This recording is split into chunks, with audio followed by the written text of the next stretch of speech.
Welcome back to another Dungeon Heroes video, and today I'm going to be giving you all an updated list on the best skills in the game.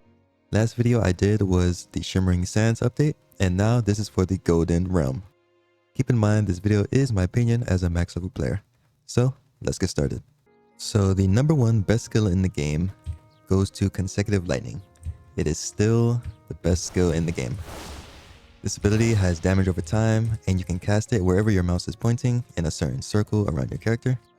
And the range is pretty good, but I mean, nothing beats the skill still.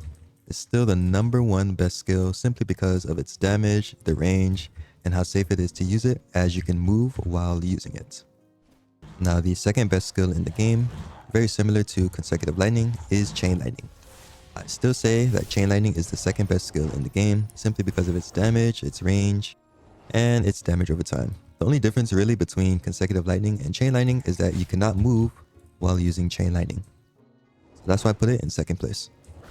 Now the third best skill in the game is actually a physical ability. Physical abilities have gotten way stronger since this new update. And I'm going to put Titan's Grasp as the number 3 skill. This skill does massive amounts of damage, as you can see, 138,000. Mine is pretty high, Mythic level 118, 92,000 damage base.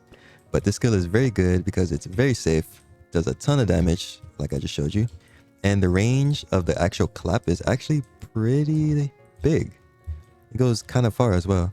I'm pretty sure this hits. Yep, that does hit. Tons of damage, lots of range, and very safe. That is why Titan's Grasp is number 3. Now the fourth best ability in the game goes to a very similar ability to Titan's Grasp, and is also brand new to this update, which is Hammerstorm. This ability has loads of damage, and the damage is actually different depending on how close the enemy is to the actual hammer slam.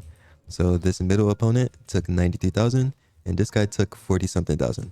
So you want to make sure you hit it close to your opponent.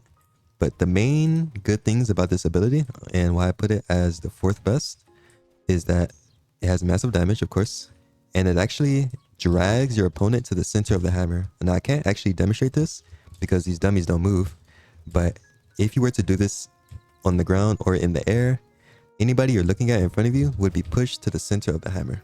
You can also turn in any direction at the last second if you want to, if you have shift lock enabled. And that is why Hammerstorm is number 4. Fifth best ability in the game is going to go to another melee attack, which was actually changed since my last video on the Shimmering Caves update, and it is Severance. Now this ability was very risky to use and not very good, but now it is really good because you do not take any damage during the entire animation of the attack. It has huge AoE and does massive damage. So that is why I put it at number 5. Coming in at number 6 is going to be Mystic Chains, which is brand new to this update and is a magic ability. This ability does very high damage, has very good damage over time, and it's very safe to use as it slows your opponent, and the AoE is quite massive. So that is why I put it at number 6. For number 7, it's also going to be a brand new ability coming to this update, which is also magical. It's going to be Thunderclap, which is a very, very long-range lightning slam AoE attack. It looks like this.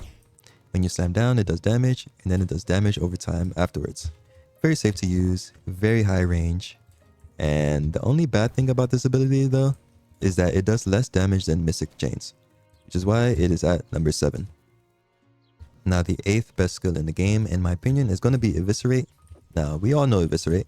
Eviscerate has always been a very good skill in the game, but it's going to be a little bit lower on the list this time just because of a couple other skills. But this ability has also gotten stronger due to the Gauntlet shop that releases a necklace that makes it so that the third strike of Eviscerate is always a critical strike, which I do not have right now, unfortunately. I can't demonstrate it, but Eviscerate is a very, very safe, high damage AoE ability. That is why it is at number 8.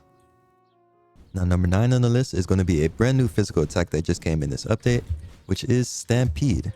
It's a very safe ability that does quite a lot of damage, and it also stuns for 4 seconds, which is not bad at all. The range is pretty good, damage is pretty good, like I said, and it's very safe, and you can also use it in any direction you want. So if I wanted to go all the way up there for some reason, it would be possible if I spaced it well, like this. And that is why it is at number 9. And finally, number 10 on the list, I'm going to give it to Death's Grasp. Simply because it is literally the only damaging lifesteal ability in the game currently. And it is a magic ability with a pretty safe range with almost no risk of using just because you regen a lot of health when you actually use it. Now I'm pretty sure the health regen is based off of how many enemies you hit, so just keep in mind of that. That is why I put it at number 10. And that is going to be it for this best skills video. If you enjoyed, leave a like and subscribe for more content like this because I do cover major updates on Dungeon Heroes. I don't really do the smaller ones, but I do cover the major ones and some dungeons as well. And I'm also going to be covering best pets very soon. So stay tuned for that if you're interested. See you all in the next one.